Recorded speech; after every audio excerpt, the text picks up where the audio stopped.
The food was right there, but I told myself I didn't have time. It was past midnight, the office quiet, my desk still covered in client files. A takeout box sat unopened beside me, steam long gone, the smell of cold rice filling the room. I kept typing, telling myself, I'll eat later. But later never came. The stale scent of cold food became the anchor of that night. It clung to the air like a quiet accusation. I told myself sacrifice was the price of success, that pushing through hunger, through fatigue, through the body's protests, proved I was strong. But the truth? I was starving my body and my spirit at the same time. That night, the untouched dinner became the symbol.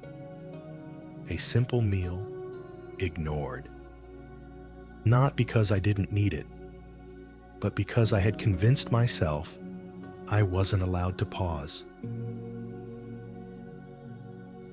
I leaned back, jaw tight, stomach empty, eyes blurred, and realized the food was right there, but I told myself I didn't have time.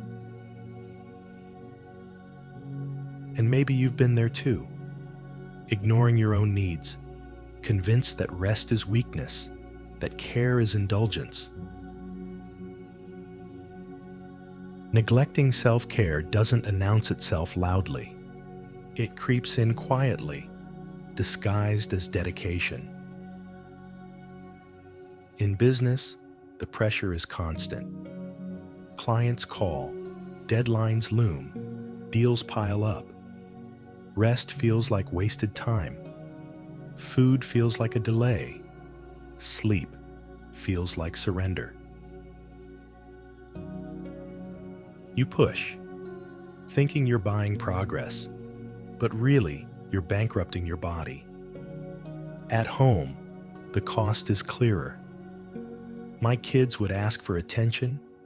My wife would wait for me to join dinner, but my chair at the table stayed empty. I told myself I was providing for them, but really, I was stealing presents from them. Culturally, the pressure sharpened the blade. In my family, rest wasn't praised. Hard work was the measure of worth. To stop was to fall behind. So when I chose the desk over dinner, I told myself I was honoring tradition. But inside, I was eroding my own strength. Do you know that feeling? Do you ever silence your hunger, your fatigue, your body's calls, just to get through one more task?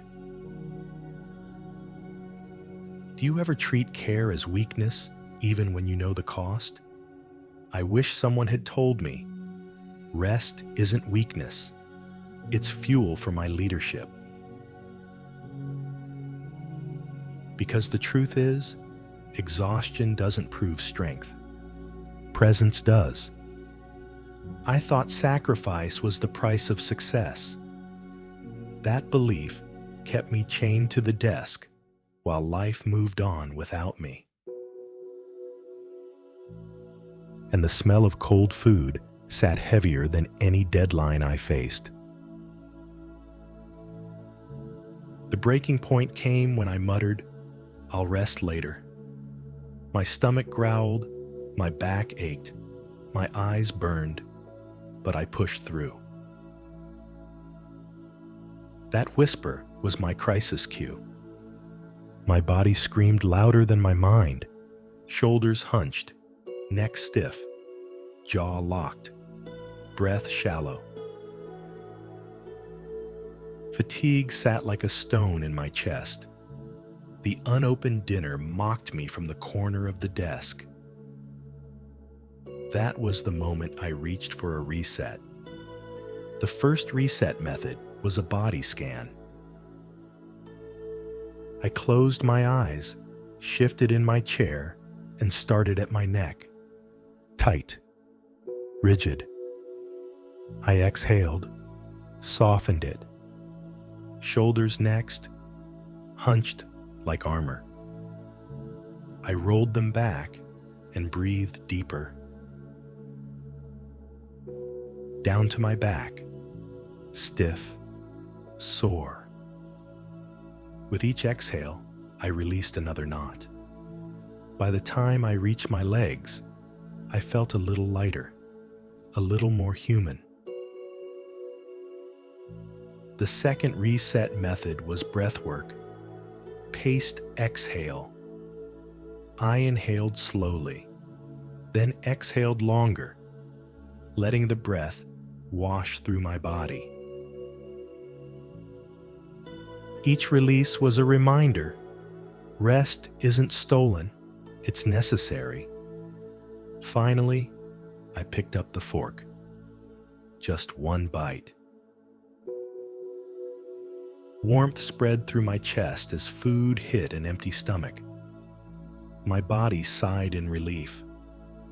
That small act, eating what was already there, became a reset more powerful than any deadline achieved.